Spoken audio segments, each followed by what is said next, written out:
பண்ண முருங்கைக்காய் புளிக்குழம்பு. அதுக்கு தேவையான பொருட்கள் நம்ம வெங்காயம், பூண்டு, தக்காளி, நம்ம தாளிக்கிறதுக்கு கடுகு, வெந்தயம் வச்சுக்கலாம். அப்புறம் முருங்கைக்காய், புளி கரைச்சது, கருவேப்பிலை, அப்புறம் மிளகாப்பொடி, மஞ்சப்பொடி, மிளகாத்தூள். இது பாபாஸ் மீன் கறி மசாலாயும் நம்ம யூஸ் பண்ணலாம். அப்புறம் தேங்காய் அரைச்சும் வச்சுக்கலாம், இல்லாட்டினா கோகோனட் மில்க் ரெடிமேடாக நம்ம எடுத்துக்கலாம். ஓகே, நான் இப்போ எண்ணெய் போட்டு இதில் கொஞ்சம் கடுகு, வெந்தயம் போட போகிறேன். கொஞ்சோண்டு வெந்தயம் போட்டுக்கோங்க. ஓகே, இப்போ பூண்டு, வெங்காயம் அதில் போட போகிறேன்.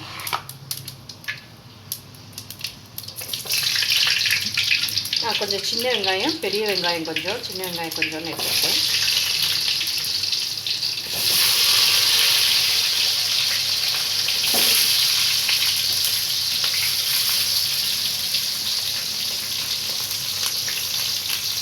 நல்லா கொஞ்சம் வதக்கணுன்னே நம்ம தக்காளி போடணும்.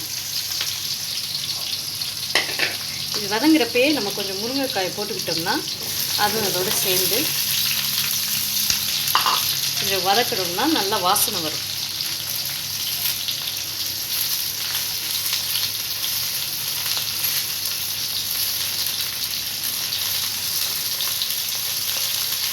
ஓகே, இப்போ இந்த வெங்காயத்தோட முருங்கைக்காயை நல்லா வதக்கிக்கிறேன்.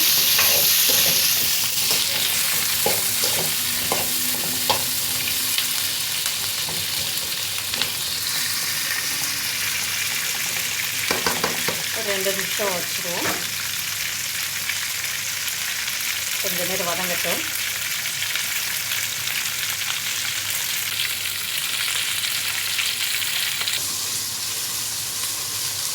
நான் இப்போ தண்ணி ஊற்றி நான் வதக்கிக்கிறேன். அப்போ தான் கொஞ்சம் சீக்கிரம் வேகும் முருங்கைக்காய்.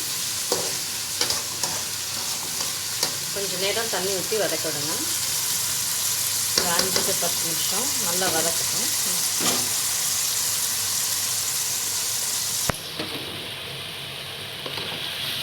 ஓகே, இப்போ முருங்கைக்காய் கொஞ்சம் வதங்கிடுச்சு. நம்ம முதல்ல எண்ணெய் ஊற்றணும். அப்புறம் கடுகு, வெந்தயம் போட்டு, வெங்காயம், பூண்டு போட்டு கொஞ்சம் வதக்கிக்கிட்டோம். அதுக்கப்புறம் முருங்கைக்காய் போட்டோம். முருங்கைக்காய் போட்டு கொஞ்சம் தண்ணி ஊற்றி கொஞ்சம் முதல்ல எண்ணெயில் வதக்கிட்டு அப்புறம் கொஞ்சம் தண்ணி ஊற்றி கொஞ்சம் நேரம் வேக வைங்க. அப்போ தான் முருங்கைக்காய் கொஞ்சம் நல்லா வாசம் வரும். இப்போ முருங்கைக்காய் கொஞ்சம் வெந்துருச்சு. இப்போ நம்ம பொடியெல்லாம் போடலாம். முதல்ல தக்காளி போடுறேன்.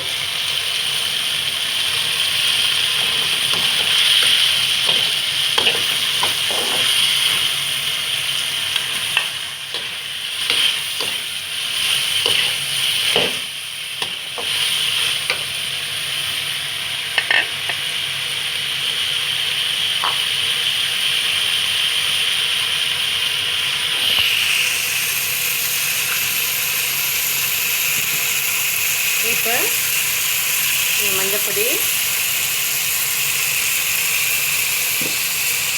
2 ஸ்பூன் மிளகாப்பொடி, காரத்துக்கு தகுந்த மாதிரி நீங்கள் மிளகாப்பொடி போட்டுக்கலாம். அப்புறம் குழம்பு மசாலா தூள் நான் ஒரு 4 ஸ்பூன் போடுறேன். அதுவும் உங்களோட காரத்துக்கு, உங்களோட கிரேவிக்கு திக்னஸாக உங்களுக்கு குழம்பு வேணும்னா நிறையா நீங்கள் போட்டுக்கலாம். போட்டு கொஞ்சம் நல்லா வதக்குங்க.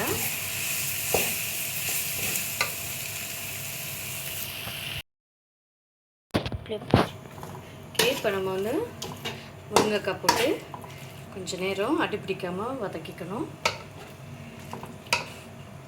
கொஞ்சோண்டு எண்ணெய் ஊற்றிக்கலாம்.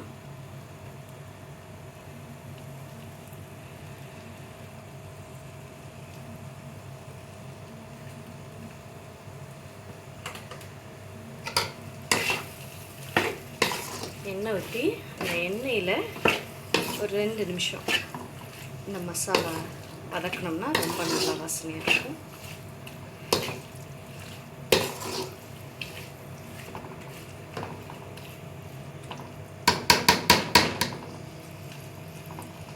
இப்போ நம்ம கருவேப்பிலை போட்டு புளி தண்ணியும் ஊற்றிக்கலாம். இப்போ நம்ம கருவேப்பிலை போட்டு கொஞ்சோண்டு புளி தண்ணியை, தேவையான புளி தண்ணியை, வடிகட்டின புளி தண்ணியை நம்ம எடுத்து ஊற்றிக்கலாம். தேவையான அளவு ஊற்றிக்கலாம். தக்காளி நிறையா போட்டிங்கன்னா புளி கொஞ்சம் குறைச்சிக்கோங்க. நம்ம கொஞ்சம் பார்த்துக்கிட்டு அப்புறம் கூட புளி சேர்த்துக்கலாம். கொஞ்சம் இந்த குழம்பு நல்லா திக்காக இருந்தால் தான் நல்லாயிருக்கும். ரொம்ப தண்ணியாக இருந்தால் நல்லா இருக்காது. இப்போ கொஞ்சம் நல்லா தண்ணி விட்டு நல்லா கொதிக்க வைக்கணும். நல்லா சுண்டுற அளவுக்கு கொதிக்க வைக்கணும். இந்த குழம்பு வந்து திக்காக இருந்தால் தான் நல்லாயிருக்கும். உப்பு போட மறந்துடாதீங்க. நீங்கள் மசாலாலாம் போடுறப்பயே உப்பு போட்டுறணும். இப்போ நல்லா கொதிக்கட்டும். நல்லா வதங்குற அளவுக்கு கொதிக்கட்டும். கொஞ்சம் அரைச்ச தேங்காய் ஊற்றிக்கலாம். நான் இங்கே வந்து ரெடிமேட் கோகோனட் மில்க் ஊற்றுறேன். கொஞ்சோண்டு தேங்காய் உங்களுக்கு ஏற்ற அளவுக்கு, ரொம்ப உங்களுக்கு தேங்காய் வேணான்னா லைட்டாக கூட சேர்த்துக்கலாம். அது கொதிக்கிறப்பயே அந்த தேங்காயையும் ஊற்றி கொதிக்க விடணும். இப்போ நல்லா சுண்டுற அளவுக்கு கொதிக்க விடுவோம். குழம்பு நல்லா வத்தி வரணும். இந்த மாதிரி இப்போ பாருங்கள் நல்லா வதங்கிருச்சு. அப்படியே கிராமத்தில் பண்ணுற மாதிரி நல்ல திக்கான சுவையான புளிக்குழம்பு ரெடி. இந்த வீடியோ உங்களுக்கு பிடிச்சிருந்தா லைக் பண்ணுங்கள், ஷேர் பண்ணுங்கள், சப்ஸ்கிரைப் பண்ணுங்கள்.